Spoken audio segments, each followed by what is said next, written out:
duduk siap.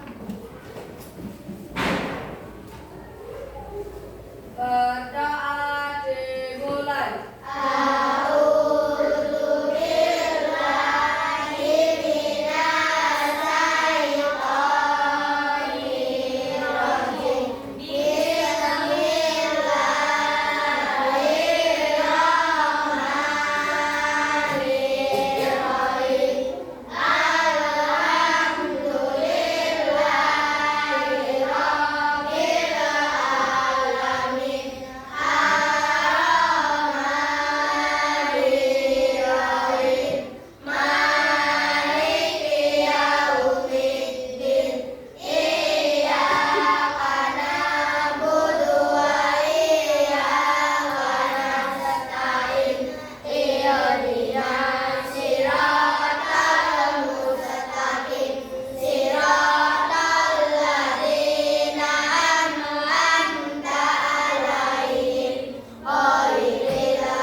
ready, go, go. Are you ready? Ready, go, go, go.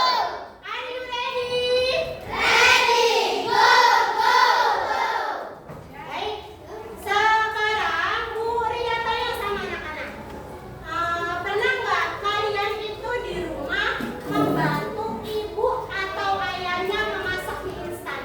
Atau kamu sendiri pernah masak mie instan? Pasti kalau kita masak mie instan atau masak Indomie, masak pop mie itu pasti ada langkah-langkahnya. Sekarang Bu Ria mau tanya dengan anak-anak salah satu saja. Siapa yang berani maju ke depan menyebutkan langkah-langkah masak mie instan atau masak Indomie? Yuk, siapa yang berani? Tunjuk tangan atau Bu Guru yang nunjuk. Halo, katanya siap belajar. Ready, go. Oke, maju ke depan. Ini Natasha Putri. Yuk, langkah-langkah memasak mie instan. Apa yang pertama yang perlu dipersiapkan? Sendok. Air. Mie, terus panci. Habis itu diapain? Direbus. Terus tunggu sampai matang. Habis itu tuangkan ke bumbunya ke piring. Habis itu angkat mie. Lalu tuangkan ke mangkok. Oke. Mie-nya mie goreng atau mie rebus? Oh, mie rebus berarti dikasih air. Airnya diganti pakai air rebusan mie atau kita merebus lagi? Merebus lagi. Oke. Beri tepuk hujah buat Natasha. Tepuk hujah.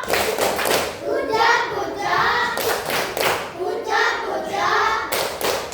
Gujak. Oke, makasih Natasha. Udah duduk ya. Yuk, perhatikan ke depan semua.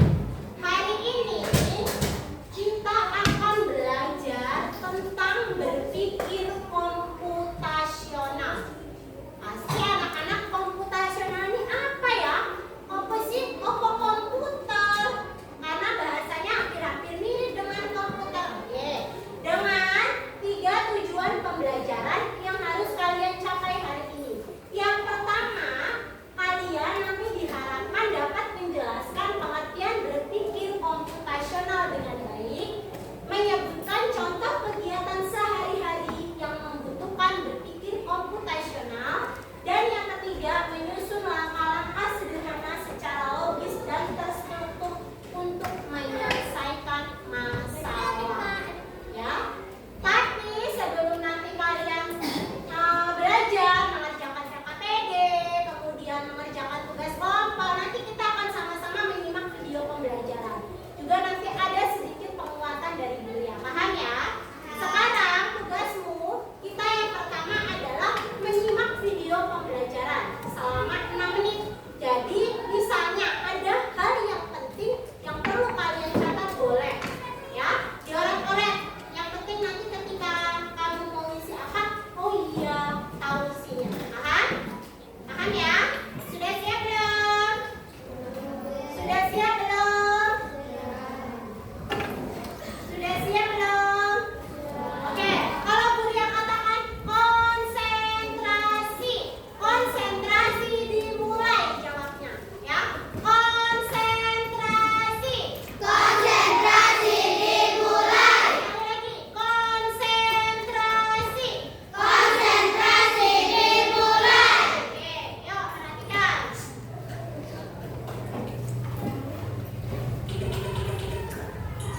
Pengenalan computational thinking. Hai teman kece, coba tebak apa artinya computational thinking atau berpikir komputasional? Adakah yang bermata jeli dan melihat kata komputasional di sini? Nah, jadi mungkin ada hubungannya dengan komputer ya? Iya, betul sekali. Cukup buat kamu yang sudah menebak dengan benar. Berpikir komputasional adalah proses berpikir untuk menyelesaikan masalah dengan efektif dan efisien. Dalam ilmu komputer, proses berpikir ini dilakukan sebelum mulai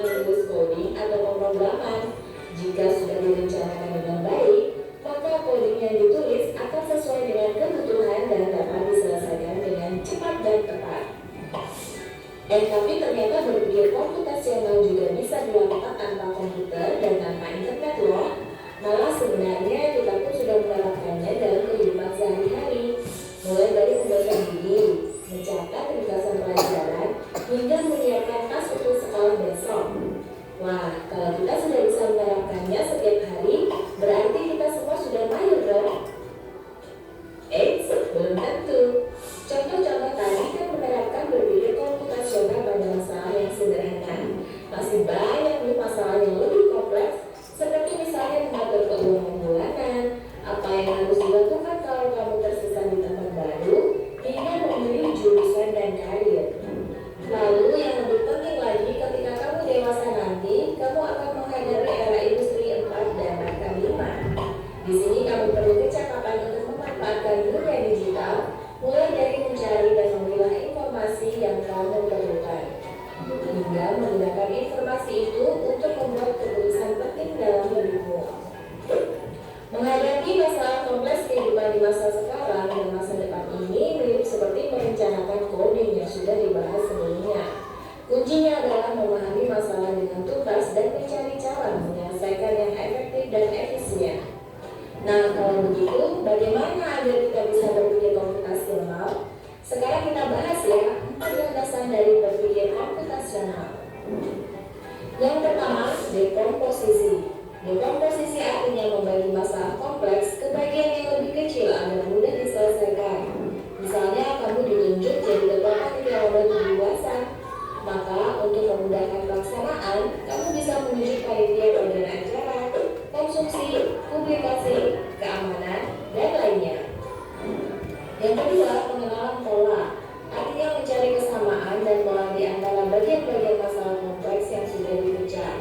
Misalnya, kamu hendak melipat dan melipat jemuran di rumah, maka kamu perlu bisa mengenali jemuran milik ayah, ibu, kamu, adik, dan milik bersama seperti spray, handuk, dan lainnya.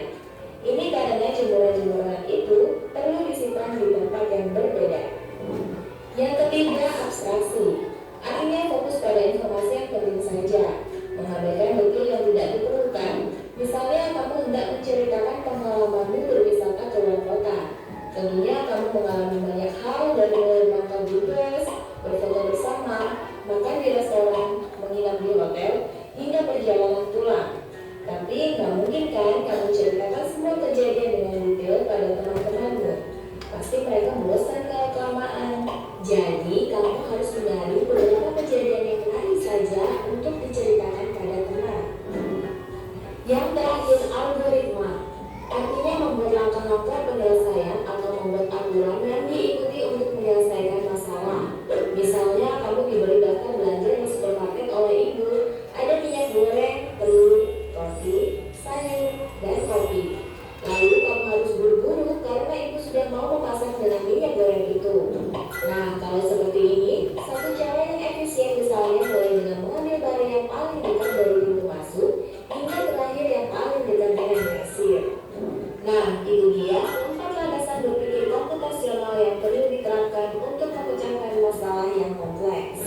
Lalu berikutnya, apakah ada cara untuk mengasah kemampuan berpikir komputasional? Tentu ada. Selain bisa coba kamu terapkan ke masalah sehari-harimu, kamu bisa juga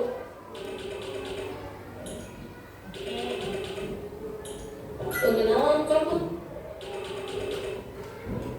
Dia tanya sama kamu sekarang, videonya mau diulang lagi atau sudah jelas? Apa mau diulang sekali lagi? Ulang sekali lagi ya. Yo, coba perhatikan lagi. Pengenalan computational thinking.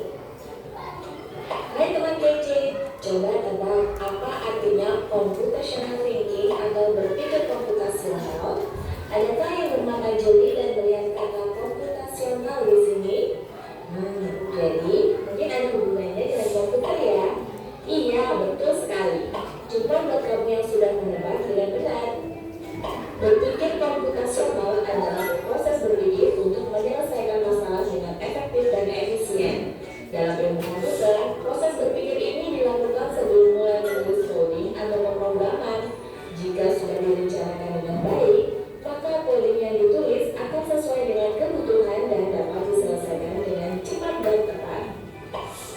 Tapi ternyata berpikir komputasional juga bisa dilakukan tanpa komputer dan tanpa internet loh. Malah sebenarnya kita pun sudah menerapkannya dalam kehidupan sehari-hari, mulai dari membaca gigi, mencatat ringkasan pelajaran, hingga menyiapkan tas untuk sekolah besok. Wah, kalau kita sudah bisa menerapkannya setiap hari, berarti kita semua sudah mahir dong. Belum tentu. Contoh-contoh tadi kan menerapkan berpikir komputasional pada masalah yang sederhana.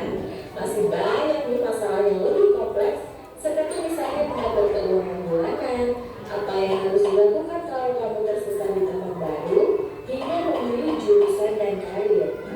Lalu yang lebih penting lagi, ketika kamu dewasa nanti, kamu akan menghadapi era industri 4 dan bahkan 5. Di sini kamu perlu kecakapan untuk memanfaatkan dunia digital, mulai dari mencari dan memilah informasi yang kamu perlukan, hingga menggunakan informasi itu untuk membuat keputusan penting dalam hidupmu. Menghadapi masalah kompleks kehidupan di masa sekarang dan masa depan ini mirip seperti merencanakan coding yang sudah dibahas sebelumnya. Kuncinya adalah memahami masalah dengan tuntas dan mencari cara menyelesaikan yang efektif dan efisien. Nah, kalau begitu, bagaimana agar kita bisa berpikir komputasional? Sekarang kita bahas ya, 4 landasan dari berpikir komputasional. Yang pertama, dekomposisi. Dekomposisi artinya membagi masalah kompleks ke bagian yang lebih kecil agar mudah diselesaikan. Misalnya, kamu ditunjuk jadi ketua panitia lomba 17-an. Maka, untuk memudahkan pelaksanaan, kamu bisa menunjuk panitia bagian acara, konsumsi, publikasi, keamanan, dan lainnya. Yang kedua, pengenalan pola. Artinya mencari kesamaan dan pola di antara bagian-bagian masalah kompleks yang sudah dipecah. Misalnya, kamu hendak melipat dan menyimpan jemuran di rumah, maka kamu perlu bisa mengenali jemuran milik ayah, ibu, kamu, adik, dan milik bersama seperti spray, handuk, dan lainnya. Ini karena jemuran-jemuran itu perlu disimpan di tempat yang berbeda. Yang ketiga, abstraksi. Artinya fokus pada informasi yang penting saja, mengabaikan detail yang tidak diperlukan. Misalnya, kamu hendak menceritakan pengalamanmu berwisata ke luar kota. Tentunya kamu mengalami banyak hal dari mulai berangkat di bus, berfoto bersama, makan di restoran, menginap di hotel, hingga perjalanan pulang. Tapi nggak mungkin kan kamu ceritakan semua kejadian dengan detail pada teman-temanmu. Pasti mereka bosan kalau kelamaan. Jadi kamu harus mencari beberapa kejadian yang menarik saja untuk diceritakan pada teman. Yang terakhir, algoritma. Artinya membuat langkah-langkah penyelesaian atau membuat aturan yang diikuti untuk menyelesaikan masalah. Misalnya kamu diberi daftar belanja di supermarket oleh ibu, ada minyak goreng,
dibagi mengerjakannya. Nah, situ nanti sini. Oke, biar bisa kecil-kecil. Kerja sama.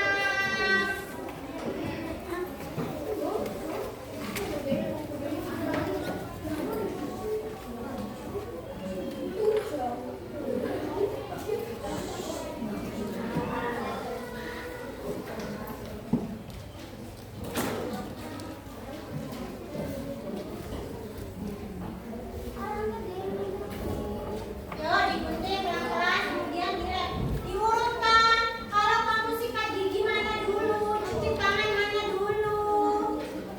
Yo.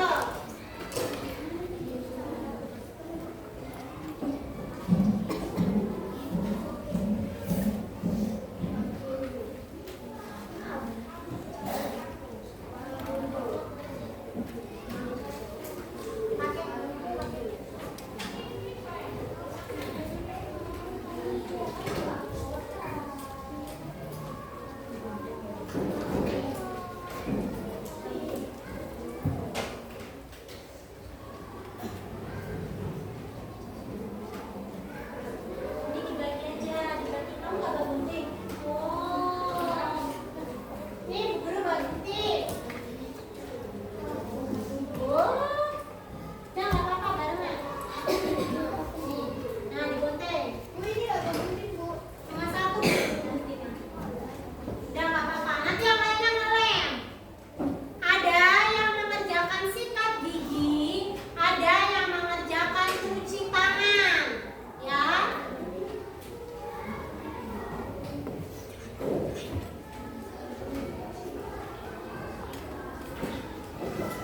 Yo, semua kerja, biar cepat. Langkah sikat gigi.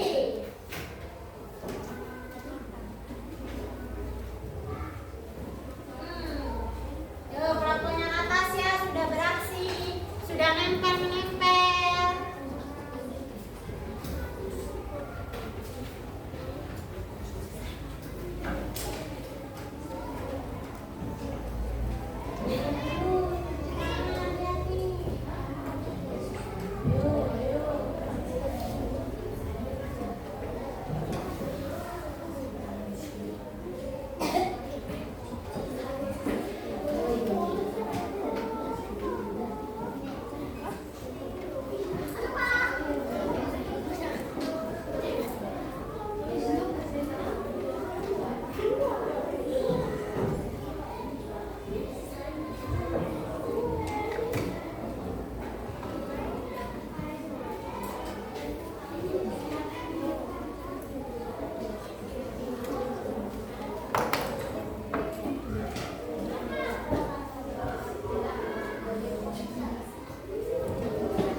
Yo, gimana?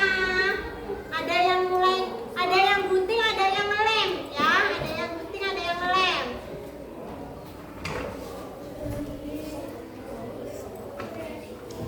Ya, kerjasama dengan teman kelompoknya. Ya, terus.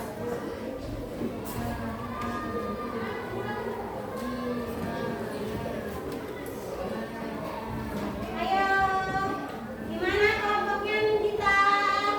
Sudah sampai mana? Terus lanjutkan.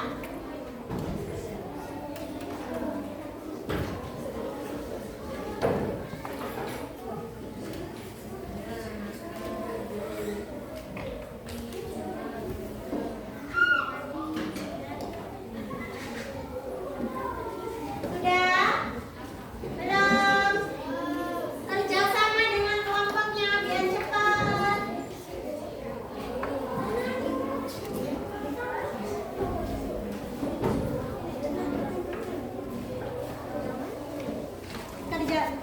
Kerjasama dengan kelompoknya.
juga? Ya, perkenalkan dulu. Nama saya dari kelompok 1. Langkah sikat gigi. Yang lain dengerin. Langkah sikat gigi. Ambil pasta gigi dan sikat gigi. Ya, kedua. Yang lain sambil dikoreksi. Ulangi. Langkah sikat gigi. Oke, langkah sikat gigi.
Thank you.